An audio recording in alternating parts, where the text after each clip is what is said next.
Welcome back sa Luto ni Mama. In today's episode, ang lulutuin naman natin ay para sa buong pamilya, pero pwede pa rin kay baby. Para tulungan tayo sa araw na ito, tawagin natin si Ate Monet at Kuya Waki. Hi, Ate Judy! Ano nga ba yung mga niluto natin sa past 2 episodes? Ang unang episode, ang niluto natin ay ang Lugaw with a Twist. Ito ay para sa mga babies na 6 months old and above.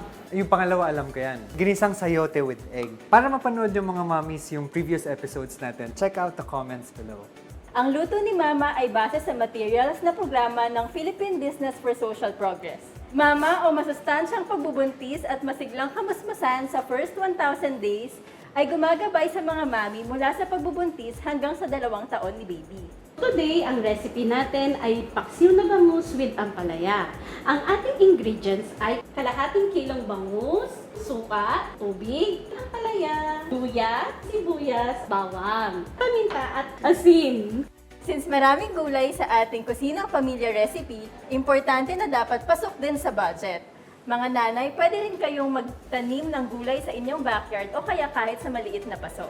Marami itong benefits. Una, mas sariwa at masustansya ang mga gulay na kinakain natin. Mas bawas sa gastusin. Magandang bonding experience nito para sa buong pamilya. At finally, pang-apat, handa tayo in case na meron mga sakuna o emergencies. Tipid talaga at sure na healthy dahil ikaw mismo ang nagtanim.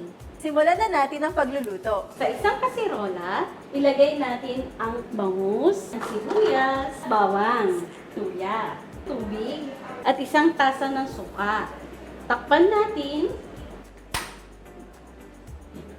Sige, habang naghihintay, maluto yung paksiw, i-share muna natin, no? Sa bawat suportang na ibibigay sa Mama First 1,000 Days program, na makakapagbigay tayo ng antenatal care support habang nagbubuntis ang mga nanay, nutrition education sessions, kagaya ng maalam na Mama cooking show na to, complimentary feeding para sa mga bata pag sila'y nasa 6 months na pataas. At finally, nakapagbigay din tayo ng sustainability mechanisms, no? Kagaya ng backyard gardening support at iba pa. Ayan, kumukulo na siya. Pwede na natin ilagay ang asin at ang paminta. Ilagay na rin natin ang ampalaya. Takpan natin uli at hayaang maluto ang ampalaya. Naaamoy niyo ba, Kuya Waki at Ate Monet? Luto na ang ating paksiw. Wow! Para sa karagdagang impormasyon tungkol sa mama, masustansyang pagbubuntis at masiglang kamusmasan sa first 1,000 days, message nyo lang kami, pbst@pbsp.org.ph. Kain na tayo!